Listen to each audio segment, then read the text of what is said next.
Ei, gente, Benício aqui de novo, e no vídeo de hoje vamos fazer uma questão da Olimpíada do ano passado, de 2019, do nível 3. Em particular, vai ser a questão 2, problema 2. Vamos ler a questão rapidinho, como é que ela funcionava. Dizia o seguinte: são dadas a reta real e os únicos pontos marcados 0 e 1. Podemos realizar quantas vezes quisermos a seguinte operação. Tomamos dois pontos já marcados A e B e marcamos o simétrico de A em relação a B. Seja f de n a quantidade mínima de operações necessárias para marcar na reta real o número n, que é o número a uma distância módulo de n do zero, e está à direita de zero, se n maior do que zero, e à esquerda de zero, se n menor do que zero. Por exemplo, f de 0 é igual a f de 1, que é igual a zero, e f de menos 1 é igual a f de 2, que é igual a 1. E pediu para encontrar f de n. Se você não entendeu nada, tudo bem, relaxa. De primeiro, acho que é bem difícil de entender o que está acontecendo com a questão. Vamos destrinchar ela por partes. Vamos ver o que está acontecendo com cada parte do enunciado. De novo, se você antes quiser tentar fazer a questão, pausa o vídeo e a gente discute um tiquinho como vai ficar a resolução. Como que é a minha resolução que eu iria propor.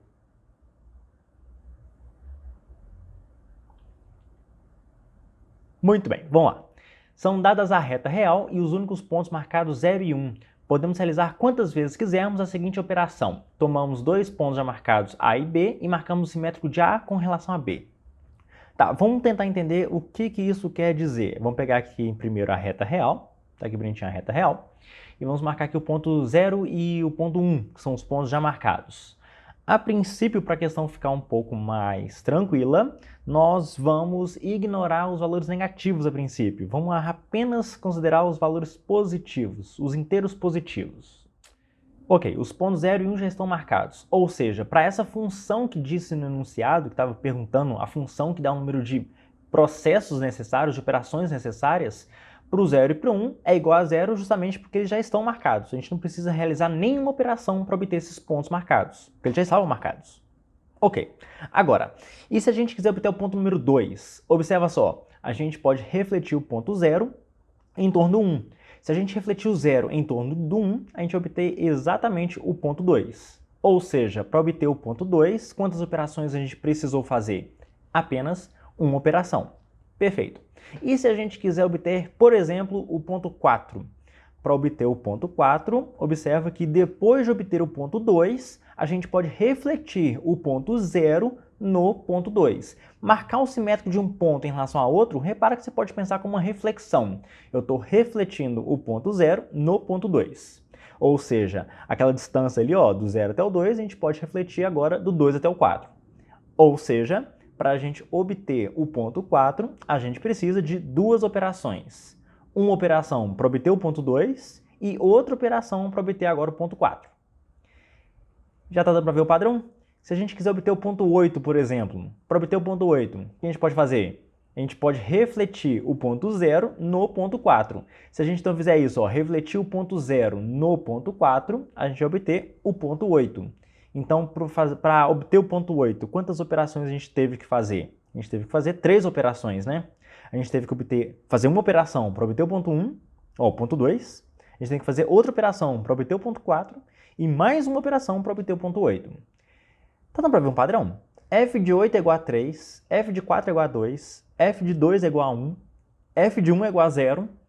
Tem um padrão bem claro aparecendo aí com as potências de 2, né? Repara que de cara a gente já pode concluir que f de 2 elevado a k é igual a k. Maravilhoso, já temos alguns pontos marcados. Vamos tentar obter outros pontos. Por exemplo, o ponto 3 ali não foi marcado. Como a gente poderia fazer para obter o ponto número 3? Bom, com uma operação a gente obtém o ponto número 2. Se refletirmos o ponto 0 em relação ao ponto número 2, a gente obtém o ponto número 4. Mas, se ao invés de refletirmos o ponto 0 no ponto 2, a gente refletir o ponto 1 no ponto 2. Se a gente fizer a reflexão do ponto 1 em relação ao ponto 2, a gente vai obter o ponto 3. Ou seja, para obter o número 3, a gente precisa de duas operações. f de 3 é igual a 2.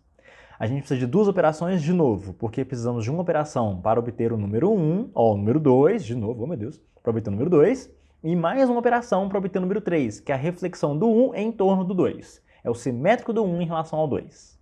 Tá. O 4 já obtemos. Para obter o 5, hein? O que a gente pode fazer agora? Para Para obter o 5, repara que a gente pode refletir o ponto 1 no ponto 3. Se a gente refletir o ponto 1 em relação ao ponto 3, a gente obtém o ponto 5. Ou seja, para obter o ponto 5, a gente precisou de 3 operações.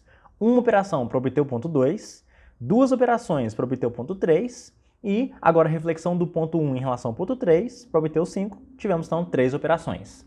Para obter, por exemplo, o número 6, dá para ver o que a gente pode fazer? Ao invés de refletir o ponto 1 no ponto 3, a gente poderia ter refletido o ponto 0 no ponto 3.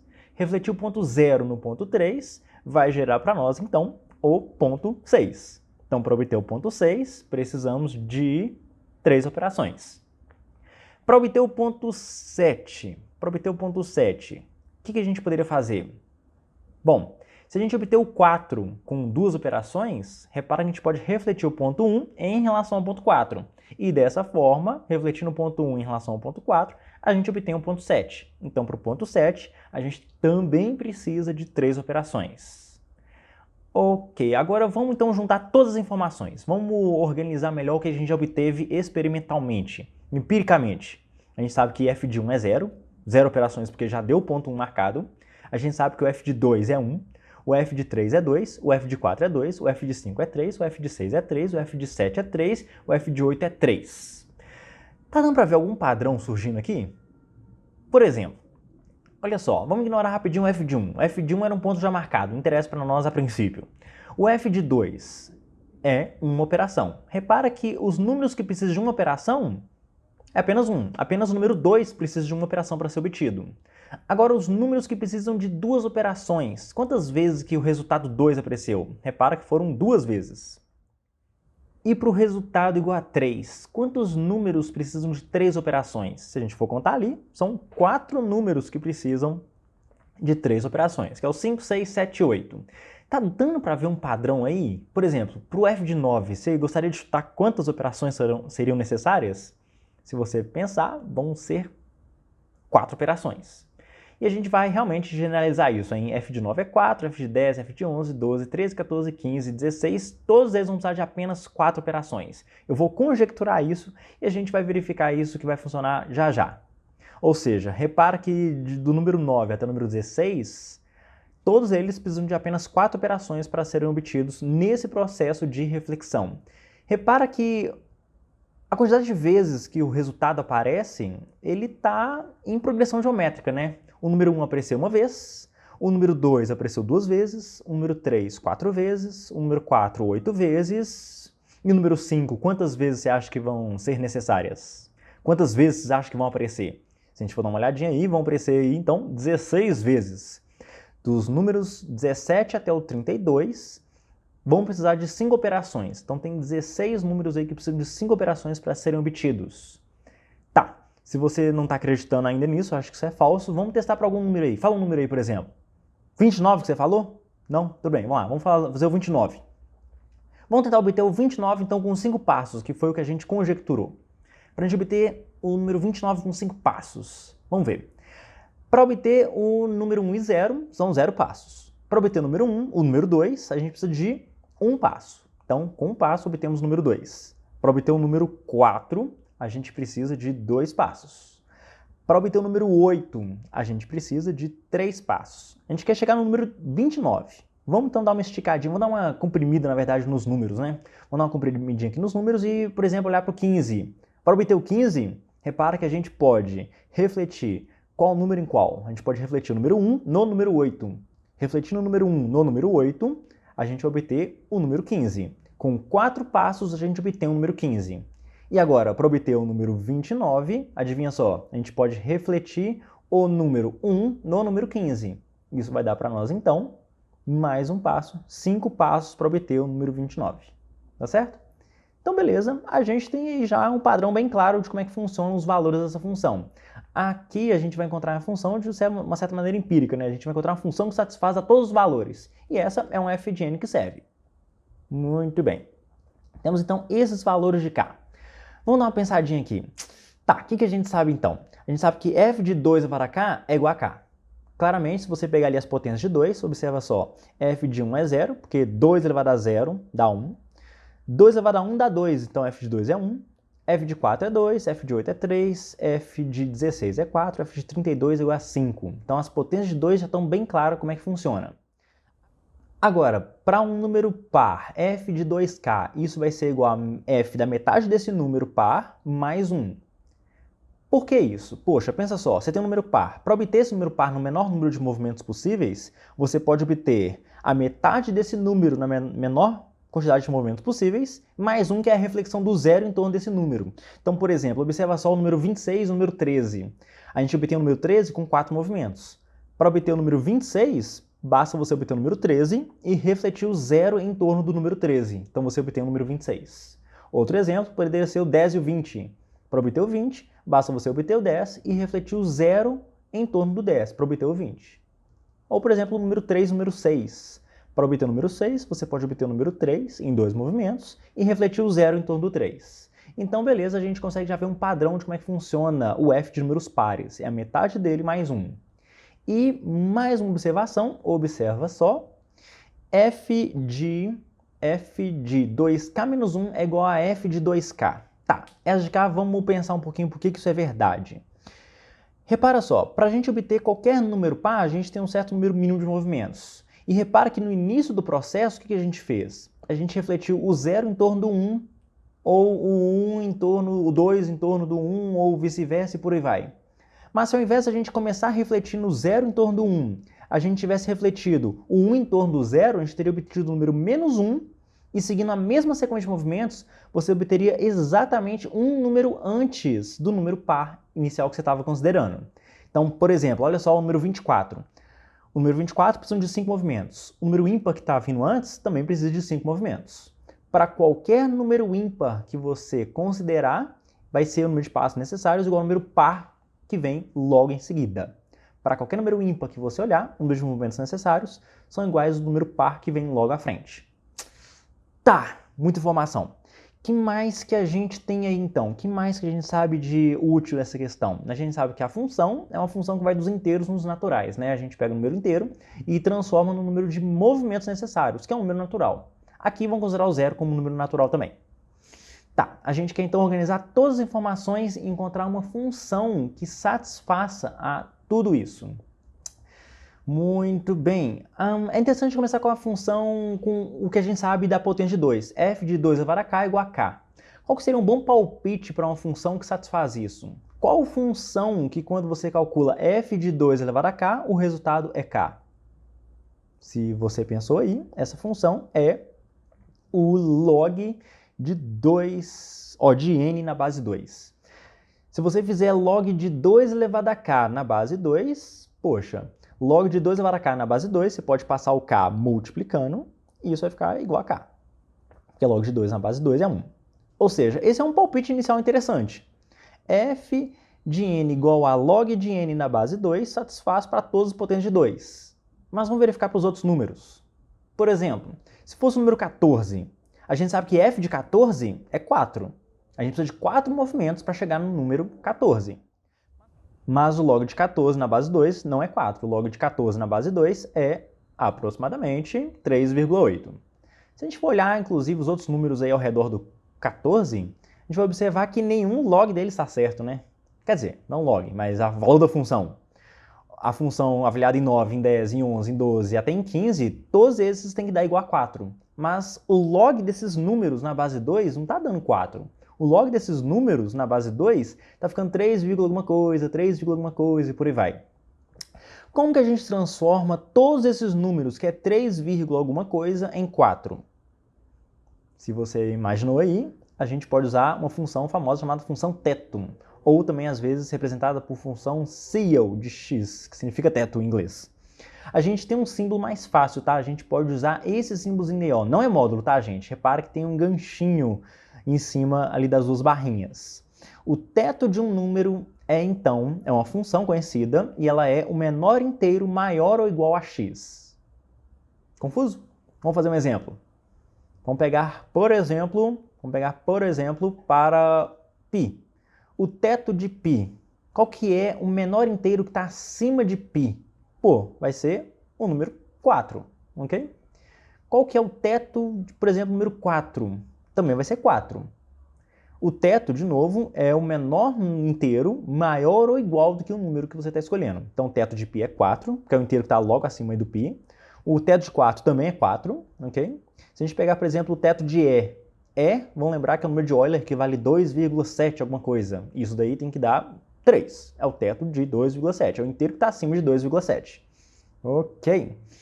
Já deu para entender qual é a ideia do teto, né? Você pode estar assim, professor, mas esse teto, essa função, ela vale? Pode escrever a função usando teto? Se você está achando que é um pouco roubado, a gente pode escrever a função teto como outras mais conhecidas.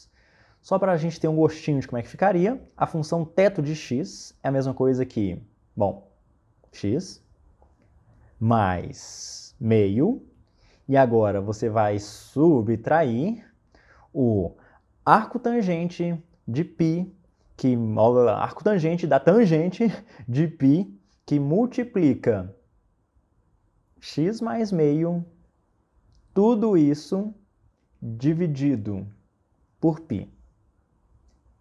Isso é a função teto de x. Você pode jogar na calculadora, você pode fazer as contas e ver que isso realmente está correto. O teto de um número é dado por essa expressão horrorosa. Porém, a gente não vai fazer nada disso aqui. A gente vai simplesmente tomar como uma função teto uma função válida.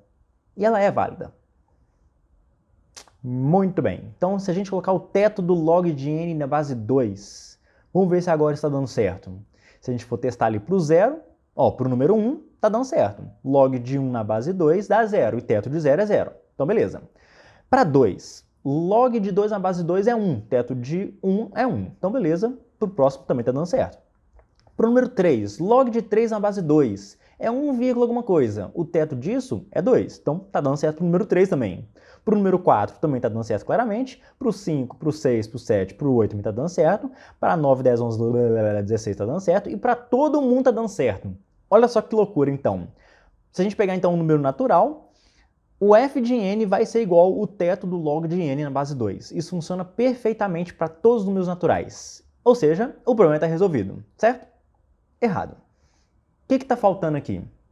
Se a gente for reparar, a gente resolveu a questão toda apenas para os números naturais. Só que a função ela é dos inteiros nos naturais. A gente também tem que considerar os negativos. Mas vamos combinar que isso já é um avanço bem grande. Só basta agora a gente resolver o problema dos negativos. Vamos observar então como que estava a situação dos negativos. Olha só, de novo, vamos pegar agora a reta real e dessa vez não vamos ignorar os números negativos. Vamos marcar aqui o 0 e o 1 e vamos tomar alguns simétricos em relação ao 0 e 1. Vamos pegar o menos 1 e o 2, vamos pegar o menos 2 e o 3, menos 3 e 4 e por aí vai. Repara o seguinte, para obter o número 2, a gente refletiu o 0 em torno do 1. Para obter o menos 1, você teria que refletir o 1 em torno do 0. Para obter o número 3, a gente tinha que refletir o 1 em torno do 2. Para obter o menos 2, você tem que refletir o 0 em torno do menos 1. Dá para ver que tem uma simetria nesses números? A simetria não é em torno do 0, hein, gente? Repara que a simetria está acontecendo bem aqui em torno do meio, do x igual a meio, beleza? O valor meio é o que define a simetria dessa função. O número de passos necessários para obter 1, 2, 3, 4 e assim em diante são iguais aos números de passos necessários para obter, correspondentemente, 0, menos 1, menos 2, menos 3 e por aí vai. Então a gente tem que obter uma função que tome uma certa simetria em torno do ponto meio. Como que a gente pode fazer isso? Tá, vamos pegar aqui primeiro a função log de x. A função de log de x tem mais ou menos esse aspecto. Agora, para a gente obter uma função simétrica em torno do eixo y, você deve lembrar que bastaria a gente fazer o f do módulo dessa função. F do módulo de x vai ser uma função par, vai ser uma função simétrica em torno da origem. Mas tem um problema. A gente não queria uma função simétrica em torno da origem, né? A gente queria uma função que era simétrica em torno do ponto meio. Como que a gente faz, então, esse gráfico transladar meia unidade para ir para a direita? Bom, bastaria a gente fazer uma translação como a gente conhece. Bastaria a gente subtrair meio do argumento da função. F do módulo de x menos meio vai ser então agora uma função simétrica em torno do meio. E é disso que a gente está precisando na nossa função. A gente vai então, ao invés de calcular f de n, nós vamos calcular f do módulo de n menos meio. Vamos ver como é que isso aqui vai ficar, hein? Olha só, a gente tem agora ali, ó, alguns valores negativos para a gente comparar como está ficando. Bom, se ao invés de fazer então f log de n na base 2, a gente fazer log do módulo de n menos meio na base 2. Vamos observar uma coisa aqui, ó. Se a gente colocar um n igual a 0 e n igual a 1, pô, tá dando errado. Todos os outros valores, se você conferir, tá dando certinho, tá perfeito. Todos os valores estão dando certo, com exceção do 0 e do 1. Antes, a gente tinha todos os valores de 1 até o infinito. Agora a gente tem todos os valores de menos infinito até infinito inteiros, com exceção do 0 e do 1. Repara que tá dando errado ainda no 0 e do 1 pelo seguinte, vamos lá, vamos colocar o n, por exemplo, igual a 0. Se a gente colocar o n igual a 0, f de 0 vai ficar então log teto, né? Teto do log do módulo de 0 menos meio na base 2. Isso é a mesma coisa que o teto do log do módulo de menos meio, que é igual ao teto do log de meio na base 2, que é igual a menos 1. Teto de menos 1 é igual a menos 1. Ou seja, não está dando certo. A gente queria que f de 0 fosse 0 e f de 1 também fosse 0. Porém, a gente está obtendo que f de 0 e f de 1 é igual a menos 1. Isso não devia estar acontecendo. Olha só que interessante. Todos os valores já estão satisfeitos.